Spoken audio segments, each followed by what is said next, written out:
Hi, my name's Erin, and I'm a second-year doctoral student at Wright State University's School of Professional Psychology. Today, I'll be discussing my non-empirical research on prioritizing women with schizophrenia through cognitive behavioral therapy interventions. Please scan the QR code here for a link to my full professional research poster. Research emphasizes that schizophrenia is a mental health disorder that leads to psychological disability at the highest rate and increased internalized stigma, and has a global prevalence of 0.7 to 2.1%. Although the ratio of psychosis in men and women is 1.4 to 1, there is a lack of research addressing schizophrenic women's unique symptom presentation. Women can experience two peaks in psychosis development with a wider range of symptom occurrence than men. Specifically, while men experience only one peak of psychosis symptom incidence between 20 to 29 years of age, women experience one peak between 20 to 39 years of age and a second peak during the perimenopause period, as the prevalence of psychosis incidence significantly increases in women after age 40.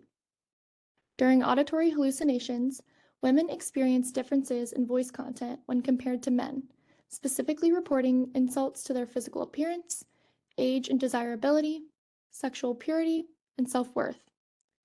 Women with psychosis are also subjected to gender stereotypes and stigma, such as being viewed as overdramatic or attention-seeking, which not only prevents them from accessing adequate treatment, but also contributes to feelings of low self-esteem and isolation.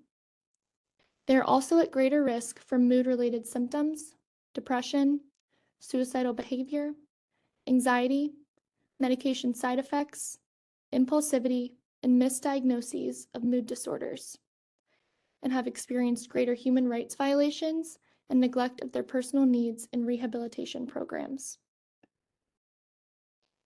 Despite these risks, women with schizophrenia demonstrate high levels of self-motivation, openness, and adaptability. They also experience fewer negative psychosis symptoms, higher emotional and social processing, greater help-seeking behaviors, and greater willingness to display vulnerability in therapy, which can improve their treatment engagement.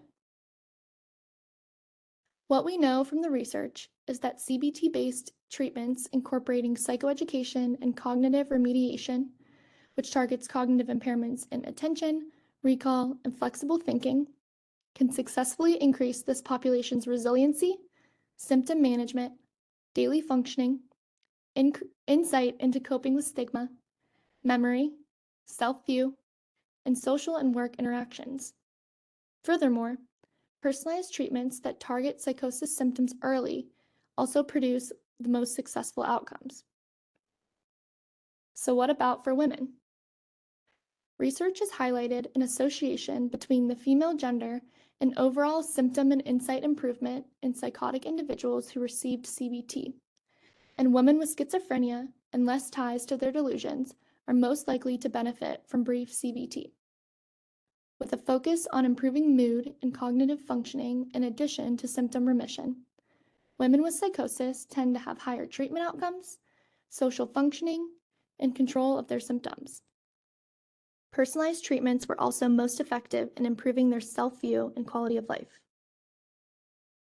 So what are the takeaways? These findings highlight the importance of integrating CBT into other personalized psychosocial interventions in addition to medication management. It is also essential to target feelings of vulnerability and shame in these women to reduce their self-stigma and improve their self-esteem, quality of life, and symptom management.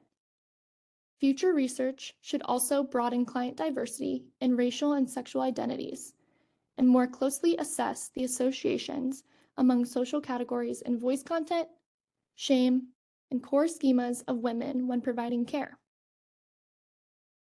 So here are my references, and thank you so much for listening.